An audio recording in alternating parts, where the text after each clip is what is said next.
Right, let's go and visit Graham, lay the scene and tell everybody where we are today before the next heavy shower comes over. Hello Graham. Hi there, Mother. So, what's the plan for today? Oh, well, we've driven a long way up a private road, I shouldn't say that, and we've parked by a forestry gate. We've shortened the journey considerably. We've got 3 kilometres to do to get into the forest to where we need to be, which will be the Col of Meall Chomraidh, which we sussed out yesterday, but we ran out of daylight to get any data, so we're going back now.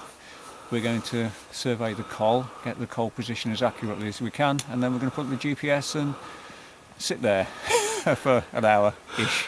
And can you describe what we did yesterday and sort of what time of day it was? And yeah, it was getting on into mid-afternoon by the time we set off, wasn't it?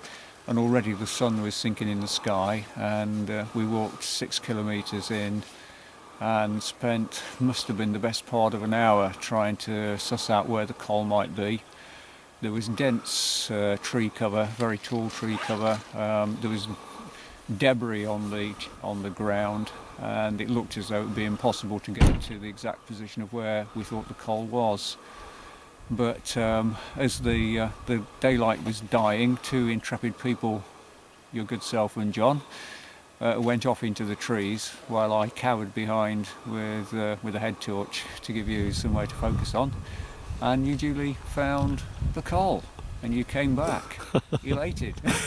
But Alan had been up to the summit, hadn't he, when we were rummaging around in the forest? Yeah, well, we were doing all of that. Yes, Alan elected to go up to the top of the hill, and he sat there for an hour collecting data, and we've got a good set of data for that. And he joined us on the track, and the outward journey was quite novel, wasn't it?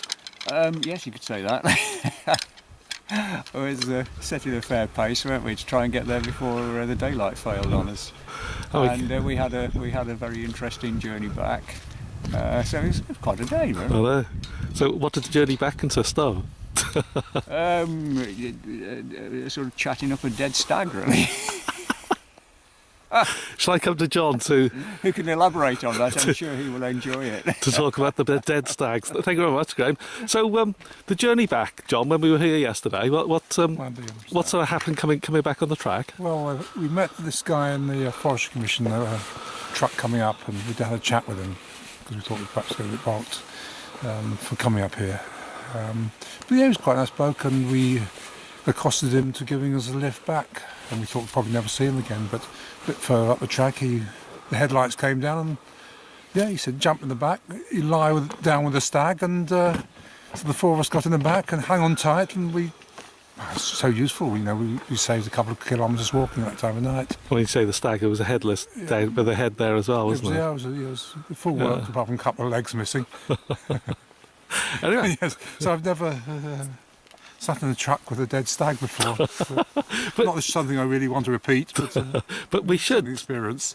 It should be a good afternoon because we got sufficient hours now, haven't we? The thing is, I hope the rain stays off because showers are forecast for today. Yeah. And looking around, it'd be very unlikely to miss one. But we can get down 2 kilometres down there and find that clearing that we found yesterday, and hopefully, if the scouting around there does confirm that is the position of the col, we got this one sussed out. Brilliant. Yeah. Lovely. Thank you, John. I'll just pan around, and you can see the hill that this col is adjoined to.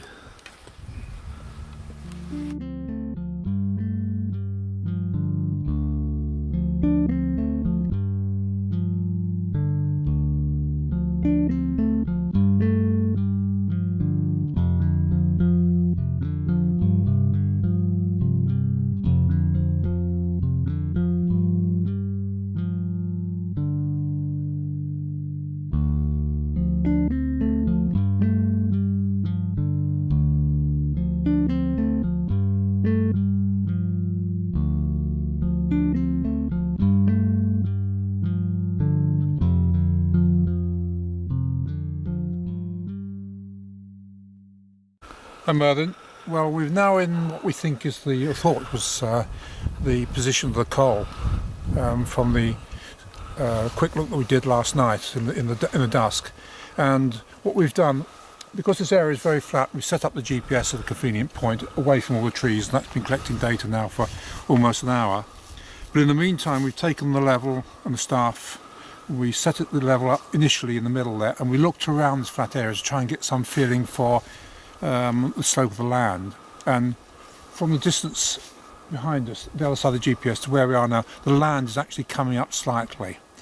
If you carry on into the wood, then the land starts to drop away. If you go that way as far, the land is dropping away. So we're pretty confident from our measurements that this direction to this direction is the valley to valley direction. We've also walked around the whole of this perimeter. We've taken staff readings all the way around, and that direction to that direction, and our searches in the woods, we're seeing higher ground either side, so that looks like the hill to hill direction. We did a lot of readings in this area, and we've come to the conclusion that all the readings are within 0.8 plus or minus 0.1, and because of the nature of the land here, which is very bumpy as you can see, we're probably not going to do much better than that. So we're pretty confident that we've found the position of this coal to the best we can. Brilliant. Cheers, John. Thank you. And if I come over to Graham, because Graham's been in the wood with the staff. Thought we'd lost him once or twice. Hi there, Hi, Graham. So, yeah, any sort of comments to add to what John said? Not really, other than that we've done a lot of staffing in this open area. It's very, very boggy, and the measurements we've shown are that it's very, very flat, except for the far side over there where we came in, where it's definitely sloping down, and in fact there's a bit of a stream running out of it, so confirms it. We've gone in the area behind me, and we can see that that is also beginning to descend. We've been able to prove that with the level. We've walked in to your right, and we've found ground rising, and we've been into your left, and we found the ground rising. So we would appear to have located the coal, as indeed it is on the map. The position of the coal is probably more just to my right-hand side over here, closer to the trees, about 30 metres away from where we set up the GPS. So we just need a correction for that when we process the GPS data. Brilliant. Cheers, Graham. Thank you. Okay. Well, I may go through the bog towards the GPS now.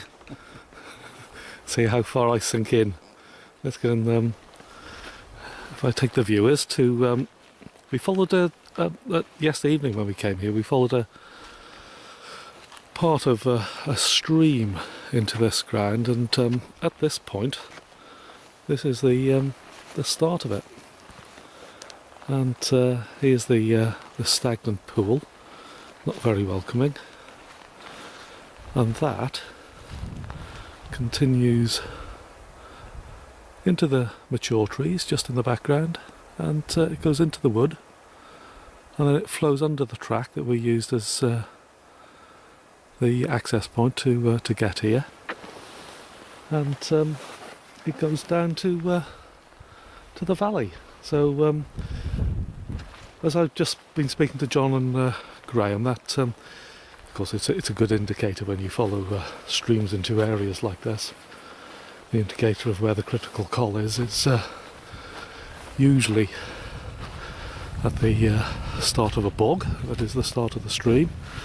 Oop, I've just gone straight into the bog, and in this area that's what we found. So, but we've had a good investigation in and out of the main part of the forestry. Looks like all self-seeded trees here, but again, if I show you just down here, you've got another sort of stagnant pool there, and then the stream is just in the background, and that's the start of it that goes into the trees. And there's the GPS and Graham with the staff. This is the survey result for Meall Chomraidh. Now, The summit was surveyed by Alan with his 1250, and we surveyed the Bealach with our GS 15. The OS at the summit have a height of 456 metres, adjoined to a trig pillar, and on the 1 to 25,000 map they also have a height of 466 metres in brackets. Now Alan with his 1250 surveyed the highest point, and that came out at 466.2 metres. We surveyed the Bealach, and the OS have a height for the Bealach between 310 and 320 metre contours, and the height attained by the GS15 for the Bealach is 315.3 metres. Therefore, with 150.9 metres of drop, Meall Chomraidh retains its Marilyn status.